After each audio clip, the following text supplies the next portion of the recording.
This is one of the most amazing locations we will ever visit in Barn Find Hunter. And if you can imagine a science fiction movie, people in capsules, well, these cars are in capsules. Maybe 6 or 10 were built? Yeah, between 6 and 8, depending on who you believe. Then this is the real rare one. We have some more car bubbles to unzip. And these cars stand out as probably 2 of the rarest cobras ever built. So this car came off the production line looking like that car, stripped the body off it, and built a new body onto a Cobra chassis. It has styled wheels, it's got the wood trim. It's a town and country, and it's a special order 4-speed. Manual gearbox. This car was at the ribbon cutting ceremony for the Lincoln Highway. It's a 4,000-pound, 20-foot long motorcycle. You think about it, this is 1913. All of these castings are one of one. So just think about this. This is the first water-cooled V8. I can't help but feeling real special that I'm standing next to probably the rarest Mustang on earth.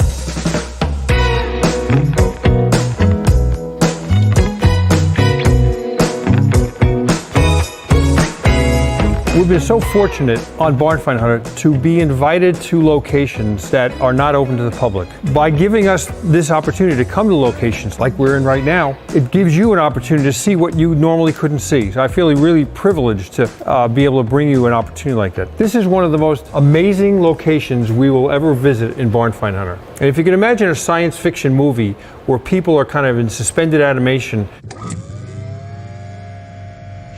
people in capsules, well, these cars are in capsules, and there's dozens and dozens of cars that we've been given the opportunity to see at the Detroit Historical Society warehouse by Dave Marchioni. Dave, I can't thank you enough. Well, I'm glad we were able to work it out to have you come visit us. We're very excited to have you here in Detroit. And this is closed to the public.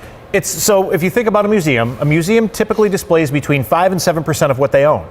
So I know you've been to the collections of the Henry Ford, so this is where everything lives if it isn't out on loan or on display at our main museum. So what we have in this building are 275,000 artifacts that help tell the history of Detroit. Automotive and otherwise. Literally everything from hatchets that were found when they dug the Rensen, from primitives, up to we had our local auto parts store Murray's, which was iconic here in Detroit, closed, and we got signage and crew uniforms and all that kind of stuff from them. So the goal is to tell the whole story, not just ancient history, but right up to the current events. So this is ancient history we're standing in. How old is this building? Well, this is an old Army quartermaster building. So it built in 1942, and if you look at the pillars, they're marked. So this would basically been like the Army's version of Amazon. So this is where, in the World War II effort, everything would come here. They would put, say, a pallet of radiators from Toledo Jeep here.